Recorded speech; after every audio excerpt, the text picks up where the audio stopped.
Des images muettes, celles des caméras de surveillance des quais et du bus, silencieuses mais glaçantes. On y voit les coups qui ont entraîné la mort de Philippe Monguillot, le chauffeur de bus bâillonné décédé en juillet 2020. Emmanuel Clerc et Fabien Cordier ont suivi cette deuxième journée d'audience devant les Assises des Pyrénées-Atlantiques.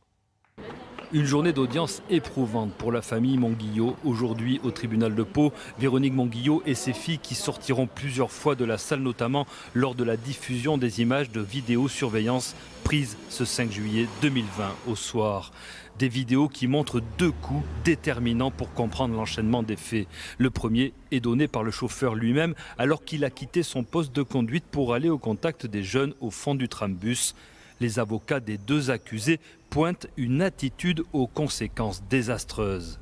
Ce premier coup est le premier domino qui enclenche effectivement une scène de violence. En tout état de cause, ce premier coup n'aurait pas dû être porté. Aucun geste, y compris pour expulser des personnes qui se trouvent indûment dans un trambus, ce coup n'est pas justifiable. De la part de celui que j'assiste, il n'y a eu aucun geste de violence qui légitime ce coup de boule que le policier décrit comme violent. La violence n'est jamais une bonne réponse, serait-ce même éventuellement à des propos maladroits, injurieux ou déplacés.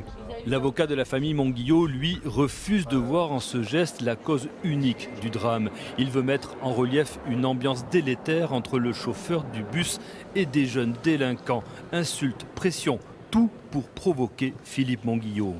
Il fallait qu'on voit, d'une part, si vous voulez, les images, et ensuite que ces images soient complétées par les auditions des témoins que nous allons entendre, pour que ce coup de tête soit recontextualisé. On voit bien quand même, si vous voulez, que les accusés se moquent du monde lorsqu'ils disent qu'ils n'ont pas pu sortir, qu'ils ont été bloqués, que le chauffeur est venu sur eux tout de suite pour leur mettre un coup de tête.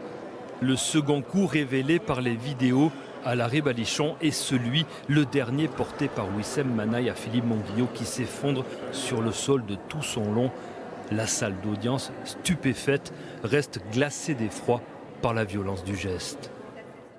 Toujours au chapitre judiciaire.